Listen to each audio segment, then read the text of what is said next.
નમસ્કાર મિત્રો, સ્વાગત છે તમારું મારી ચેનલમાં। જો મિત્રો વિડીયો પસંદ આવે તો વિડીયોને છેક સુધી સાંભળજો અને વિડીયોને લાઇક કરી ચેનલને સબસ્ક્રાઈબ કરવાનું ભૂલશો નહીં મિત્રો। છેલ્લો ફોન। સૌરાષ્ટ્રના એક નાનકડા ગામમાં રઘુભાઈ નામના મહેનતુ ખેડૂત પોતાની પત્ની કમળાબેન અને એકમાત્ર દીકરી રીના સાથે રહેતા હતા। જમીન ઓછી હતી, વરસાદનો કોઈ ભરોસો નહોતો અને ઘરની આર્થિક સ્થિતિ પણ ખાસ સારી નહોતી। છતાં રઘુભાઈના ચહેરા પર હંમેશા એક જ સપનું ઝળહળતું રહેતું, મારી દીકરી ભણશે, આગળ વધશે અને એવું જીવન જીવશે જે મને ક્યારેય મળ્યું નહીં। ગામના ઘણા લોકો કહેતા, દીકરીને આટલું ભણાવીને શું ફાયદો, કાલે તો સાસરે જવાની છે। પરંતુ રઘુભાઈ કોઈની વાત સાંભળતા નહોતા। તેઓ દિવસભર ખેતરમાં તડકામાં કામ કરતા, રાત્રે બીજા લોકોના ખેતરમાં મજૂરી પણ કરતા, માત્ર એટલા માટે કે રીનાનું ભણતર ક્યારેય અધૂરું ન રહી જાય। રીનાએ પણ પિતાની મહેનત વ્યર્થ જવા દીધી નહીં। તે શાળાએથી લઈને કોલેજ સુધી હંમેશા પ્રથમ આવતી। આખા ગામને તેના પર ગર્વ હતો। સમય પસાર થયો અને એક દિવસ રીનાને અમદાવાદની મોટી કંપનીમાં નોકરી મળી ગઈ। ઓફર લેટર હાથમાં આવતા જ આખું ઘર ખુશીથી ઝૂમી ઉઠ્યું। રઘુભાઈએ જીવનમાં પહેલીવાર ઉધાર લઈને દીકરી માટે નવી બેગ, નવા કપડાં અને એક મોબાઈલ ખરીદ્યો। તેઓ વારંવાર કહેતા, બેટા તું મોટી ઓફિસમાં કામ કરશે ને ત્યારે લોકો મને રીનાના પપ્પા કહીને ઓળખશે। બીજા દિવસે વહેલી સવારે આખો પરિવાર બસ સ્ટેન્ડ પહોંચ્યો। બસ આવતા જ રીનાએ માતા પિતાને પગે લાગી આશીર્વાદ લીધા। કમળાબેનની આંખોમાં આંસુ હતા અને રઘુભાઈએ ધ્રુજતા અવાજે કહ્યું, દીકરી જ્યાં પણ રહેજે પણ રોજ એક ફોન જરૂર કરજે। રીનાએ હસીને જવાબ આપ્યો, પપ્પા હવે દરરોજ વાત થશે અને ખૂબ જલ્દી હું તમને શહેર ફરવા પણ બોલાવીશ। બસ ધીમે ધીમે આગળ વધી અને રઘુભાઈ બસને ત્યાં સુધી જોતા રહ્યા જ્યાં સુધી તે નજરોથી ઓझल ન થઈ ગઈ। તેમને ખબર નહોતી કે આ વિદાય તેમના જીવનની સૌથી ભારે વિદાય બનવાની હતી। એ જ રાત્રે લગભગ 11 વાગે રઘુભાઈનો મોબાઈલ વાગ્યો। સ્ક્રીન પર અજાણો નંબર હતો। તેણે ફોન ઉપાડ્યો। સામેથી એક ગંભીર અવાજ આવ્યો, હેલો, શું તમે રીનાના પપ્પા રઘુભાઈ બોલો છો? તમારી દીકરી વિશે ખૂબ જ જરૂરી વાત કરવી છે। રઘુભાઈના હાથ ધ્રુજવા લાગ્યા। તેણે ગભરાયેલા અવાજમાં પૂછ્યું, હા, હું જ રીનાનો પિતા બોલું છું। શું થયું મારી દીકરીને? ફોનની બીજી બાજુએથી થોડો ક્ષણ સુધી કોઈ અવાજ આવ્યો નહીં। પછી એક વ્યક્તિએ ધીમે સ્વરે કહ્યું, હું અમદાવાદ સિવિલ હોસ્પિટલમાંથી બોલું છું। તમારી દીકરીનું નામ રીના છે ને?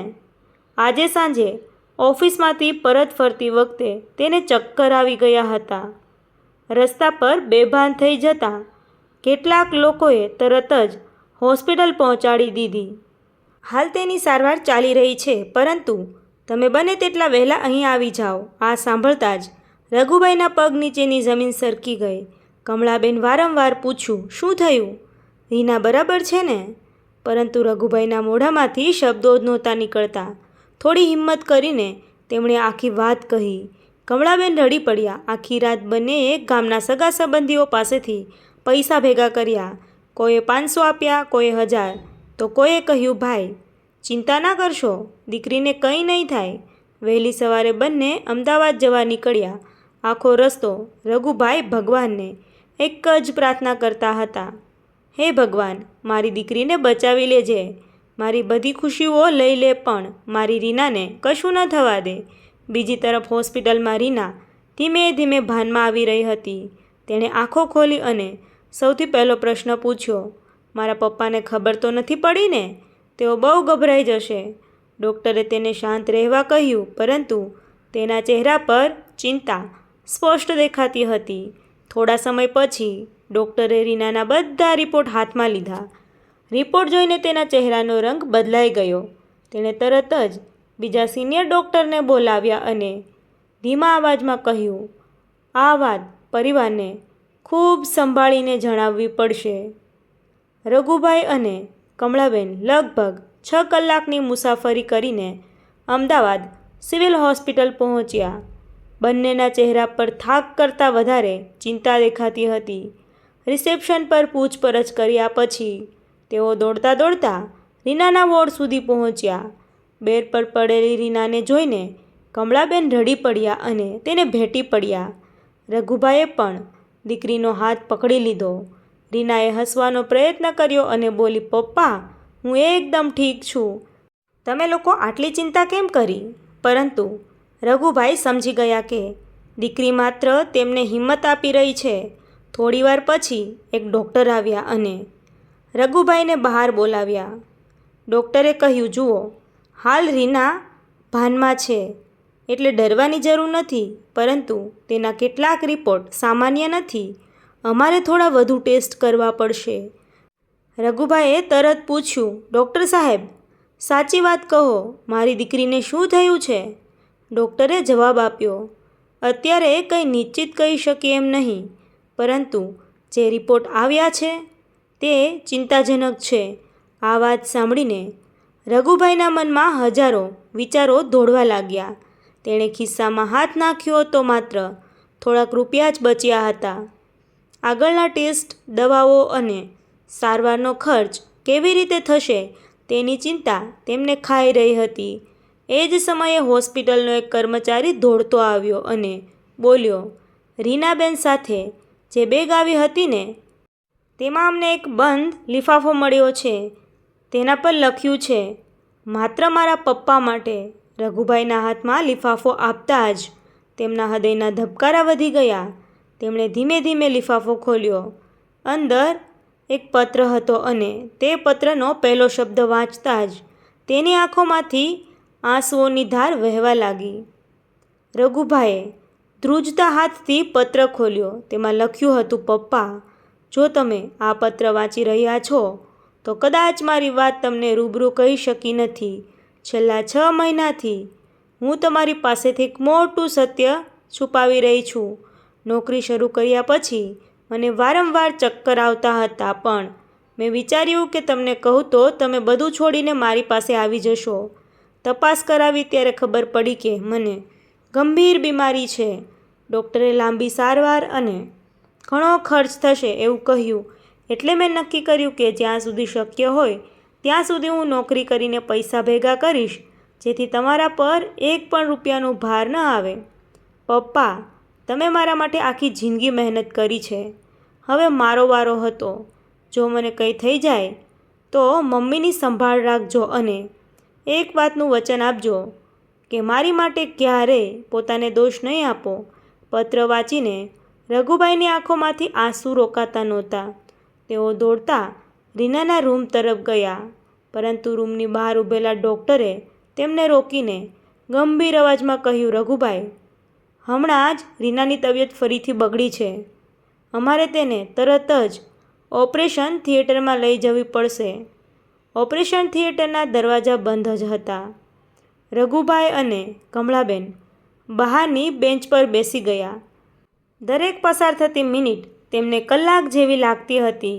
કમળાબેન હાથમાં માળા લઈને સતત ભગવાનનું નામ જપતા હતા, જ્યારે રઘુભાઈ વારંવાર એ જ પત્ર વાંચતા અને દરેક શબ્દ સાથે તૂટી પડતા હતા. લગભગ 3 કલાક પછી ડૉક્ટર બહાર આવ્યા. તેના ચહેરા પર ગંભીરતા હતી. તેમણે કહ્યું, ઓપરેશન સફળ રહ્યું છે, પરંતુ આગળની સારવાર ખૂબ લાંબી અને ખર્ચાળ છે. જો સમયસર સારવાર નહીં મળે તો જોખમ વધી શકે છે. આ સાંભળતા જ રઘુભાઈએ કોઈ વિચાર કર્યો નહીં. બીજા જ દિવસે તેમણે પોતાની વર્ષો જૂની જમીન વેચવાનો નિર્ણય કરી લીધો. ગામના લોકો કહેતા રહ્યા, એ જ તો તમારી આખી મિલકત છે, પરંતુ રઘુભાઈએ એક જ જવાબ આપ્યો, જમીન ફરી ખરીદી શકાય, પણ મારી દીકરી ફરી નહીં મળે. જમીન વેચાઈ ગઈ. સારવાર શરૂ થઈ ગઈ, પરંતુ થોડા દિવસ પછી હોસ્પિટલમાં એક એવી વ્યક્તિ આવી જેને જોઈને રીના પણ આશ્ચર્યમાં પડી ગઈ, કારણ કે એ વ્યક્તિના હાથમાં એક જૂની ફાઇલ હતી, જેમાં રીનાના જીવનનું એક રહસ્ય હતું, જે આજ સુધી કોઈને ખબર પડી નહોતી. હોસ્પિટલમાં આવેલા એક વૃદ્ધ વ્યક્તિએ પોતાનો પરિચય આપતા કહ્યું, મારું નામ મનહરભાઈ છે. હું એ ટ્રસ્ટનો ટ્રસ્ટી છું જ્યાં રીનાના છેલ્લા ઘણા મહિનાથી દર મહિને પોતાના પગારમાંથી થોડા પૈસા દાન કરતી હતી. આ વાત સાંભળીને રઘુભાઈ અને કમળાબેન એકબીજાને જોવા લાગ્યા, કારણ કે તેમને તો લાગતું હતું કે રીના પોતાનો પગાર બચાવી રહી છે. મનહરભાઈએ ફાઇલ ખોલી અને તેમાં રહેલી રસીદો બતાવી. દરેક મહિને રીનાએ અનાથ બાળકો અને ગરીબ દર્દીઓની સારવાર માટે પોતાની કમાણીનો મોટો ભાગ દાન કર્યો હતો.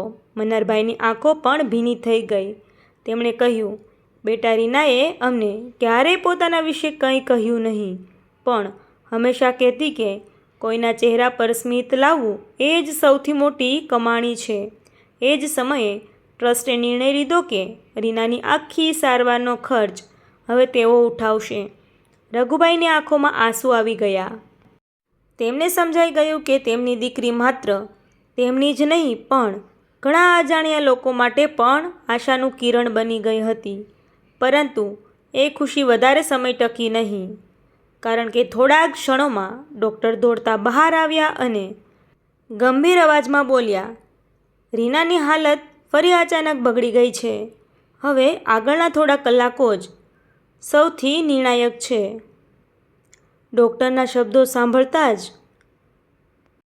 રઘુભાઈના પગ નીચેની જાણે જમીન સરકી ગઈ.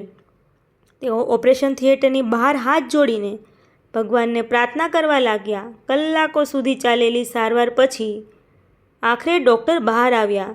તેમના ચહેરા પર હળવું સ્મિત હતું. તેમણે કહ્યું, જોખમનો સમય પસાર થઈ ગયો છે. હવે ધીમે ધીમે રીના સાજી થઈ જશે, પરંતુ તેમને લાંબો આરામ અને નિયમિત સારવારની જરૂર પડશે. આ સાંભળીને આખો પરિવાર રાહતનો શ્વાસ લીધો. થોડા અઠવાડિયા પછી રીનાને હોસ્પિટલમાંથી રજા મળી. જ્યારે તે ગામ પરત આવી ત્યારે આખું ગામ તેના સ્વાગત માટે ભેગું થયું. દરેકની આંખોમાં ગર્વ હતો. રઘુભાઈએ સૌની સામે કહ્યું, મારી દીકરીએ મને શીખવ્યું છે કે સાચી કમાણી પૈસા નહીં પણ લોકોનો પ્રેમ અને આશીર્વાદ છે. જીવન ફરી ધીમે ધીમે સામાન્ય થવા લાગ્યું. પરંતુ એક સાંજે જ્યારે રીના પોતાના રૂમમાં જૂનો મોબાઈલ ગોઠવી રહી હતી, ત્યારે તેને એક અનસેવ નંબર પરથી વર્ષો જૂનો વોઇસ મેસેજ મળ્યો, જે કોઈ કારણસર આજે જ ડાઉનલોડ થયો હતો. મેસેજની શરૂઆત સાંભળતા જ રીનાનો ચહેરો પીળો પડી ગયો, કારણ કે અવાજ કહેતો હતો, રીના, જો તું આ મેસેજ સાંભળી રહી છે તો સમજી લે કે તારા જીવનનું સૌથી મોટું સત્ય હવે તારી સામે આવવાનું છે. રીનાએ ધ્રુજતા હાથથી આખો વોઇસ મેસેજ સાંભળવાનું શરૂ કર્યું. સામેથી અવાજ આવ્યો, રીના, હું ડૉક્ટર અજય બોલું છું. તારા બધા રિપોર્ટ ફરી તપાસ્યા પછી ખબર પડી છે કે પહેલો રિપોર્ટ ખોટો હતો. લેબમાં બીજા દર્દીના સેમ્પલ સાથે તારું સેમ્પલ બદલાઈ ગયો હતો.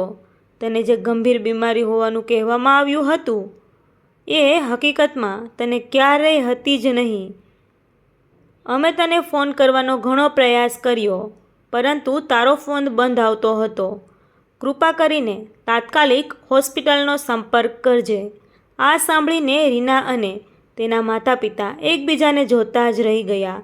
એક ખોટા રિપોર્ટ આખા પરિવારને મહિનાઓ સુધી દુઃખ, ડર અને આર્થિક મુશ્કેલીમાં ધકેલી દીધા હતા. રઘુભાઈએ પોતાની જમીન પણ વેચી દીધી હતી, પરંતુ તેના ચહેરા પર કોઈ પસ્તાવો નહોતો. તેમણે રીનાનો હાથ પકડીને કહ્યું, જમીન ફરી ખરીદી લઈશ બેટા, પણ ભગવાનનો આભાર કે આજે તું મારી સામે હસતી ઊભી છે. થોડા મહિનાઓ પછી ટ્રસ્ટ અને ગામના લોકોની મદદથી રઘુભાઈએ ફરી નાની જમીન ખરીદી. રીનાએ પોતાની નોકરી ચાલુ રાખી અને સાથે ગરીબ દર્દીઓની મદદ માટે એક નાનું ફાઉન્ડેશન શરૂ કર્યું, કારણ કે તેને સમજાઈ ગયું હતું કે જીવનમાં સૌથી મોટી કિંમતી વસ્તુ પૈસા નહીં પણ સમય, પરિવાર અને એકબીજાનો સાથ હોય છે. ત્યારથી રઘુભાઈ દરરોજ રીનાને એક ફોન જરૂર કરતા.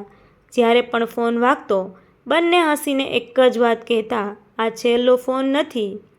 આ તો આપણા સંબંધની નવી શરૂઆત છે. તો મિત્રો આવી જ હૃદયસ્પર્શી સ્ટોરીઓ સાંભળવા માટે મારી ચેનલમાં બન્યા રહેજો. જો મિત્રો વિડીયો પસંદ આવ્યો હોય તો વિડીયોને લાઇક જરૂરથી કરી દેજો અને ચેનલને સબસ્ક્રાઈબ કરવાનું ભૂલતા નહીં મિત્રો. Thank you.